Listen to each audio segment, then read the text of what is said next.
बड़ी खबर राष्ट्रीय राजधानी दिल्ली से सामने आ रही है, जहां आधी रात को बवाल छिड़ गया है। बवाल इतना भयंकर था कि पुलिस को आंसू गैस के गोले और लाठी चार्ज का सहारा लेना पड़ा। मस्जिद के पास इस बवाल में कई पुलिसकर्मी भी घायल बताए जा रहे हैं। पूरी खबर क्या है हम आपको विस्तार से बताते हैं। खबर दिल्ली से है। दिल्ली के तुर्कमान गेट इलाके में रामलीला मैदान के पास स्थित फैज-ए-इलाही मस्जिद के आसपास अवैध अतिक्रमण हटाने की कार्रवाई आधी रात को शुरू हुई।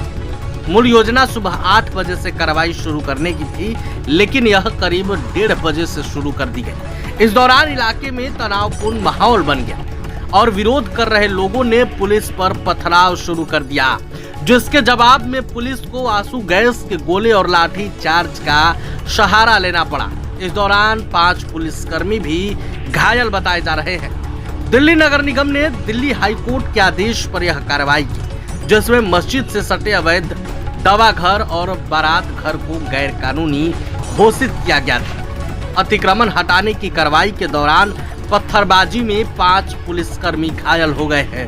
पत्थरबाजों की पहचान सीसीटीवी कैमरों के जरिए की जाएगी और घायल पुलिसकर्मियों के बयान के बाद एफआईआर दर्ज की जाएगी।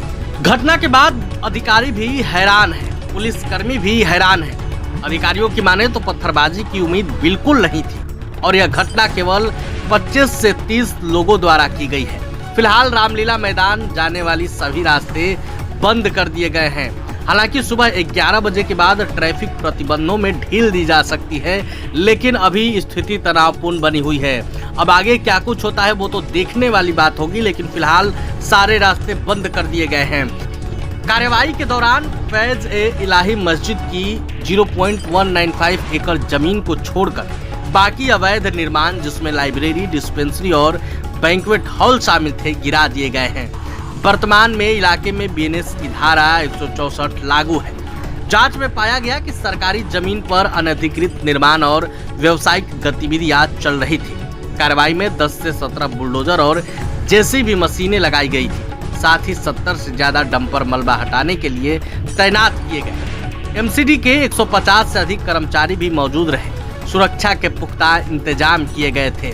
दिल्ली पुलिस के करीब 1000 जवानों की तैनाती, जिसमें 9 जिलों के डीसीपी रैंक अधिकारी शामिल थे। रैपिड एक्शन फोर्स की टीम भी मौजूद रही। इसके बावजूद भी असामाजिक तत्व के लोग जो हैं वो बवाल करने से नहीं चुके। हालांकि फिलहाल मस्जिद की ओर जाने वाली सभी रास्तों पर बैरिकेडिंग लगा दी गई है। ड्रोन कैमरों से पूरे इलाके की निगरानी की जा रही थी। विरोध प्रदर्शन के दौरान बड़ी संख्या में लोग जमा हो गए और नारेबाजी करने लगे। पुलिस बैरिकेडिंग को तोड़कर आगे बढ़ने लगे, जिसके बाद बवाल छिड़ गया। ये डेमोलिशन लैंड ओनिंग एजेंसी जो है एमसीडी के साइड से हमें इंटीमेशन आया था कि पुलिस फोर्स है। तो जैसे हमें इंटीमेशन आया था कि हम लोगों ने एरिया के लोगों को बुलाया था, इनको बताया कि ये कानूनी कार्रवाई है। तो इस एरिया के सारे लोगों को हमने कॉन्फ्रेंस में लिया था एंड हमें काफ़ी सपोर्ट भी मिला था। तो एमसीडी ने हमें बताया कि 6 और 7 तारीख के नाइट को हम लोग करेंगे। जैसे ही एमसीडी से हमें इंटीमेशन मिला कि इस टाइम में करना है, हमने अपने फोर्स मोबिलाइज किया, अपने ऑफिसर्स को उधर डिप्लॉय किया।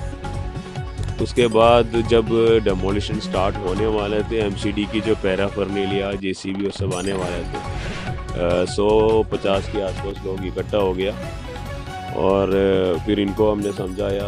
उसमें मैक्सिमम लोग अपने घर चले गए, फिर भी थोड़ा सा some people actually try to create request, थोड़ा सा मतलब पत्थरबाजी भी हुआ। और उसके बाद हमारा जो कंसर्न एडिशनल डीसीपीज और डीसीपी से वो अपना फोर्स लेके उनको पुशबैक किया, using minimum amount of force. उस कार्रवाई में 5 लोगों को, पुलिस वालों को माइनर इंजरीज हुआ है, उनको मेडिकल किया भी है। जैसे मेडिकल रिपोर्ट्स आएगा और उनके स्टेटमेंट्स रिकॉर्ड करेगा और सीसीटीवी कैमरास एनालाइज करेगा, उसके बाद हम लोग ये जो प्रॉब्लम क्रिएट करने वाले लोगों के खिलाफ कानूनी कार्रवाई। मस्जिद फैज-ए-इलाही के कितने परिसर पर कार्रवाई की गई है, कितने को डेमोलिशन किया गया? वो जो लैंड ओनिंग एजेंसी है वो उनके साइड से आपको बेटर इंफॉर्मेशन मिलेगा। मैं सिर्फ ये बता सकता हूँ कि फैज-ए-इलाही मस्जिद की जो विसिनिटी में एक बैंक्वेट हॉल था और एक डिस्पेंसरी थे, जो कोर्ट ने डिक्लेयर किया था कि ये कब्जा है और मतलब इलीगल पोजीशन है, उनको कल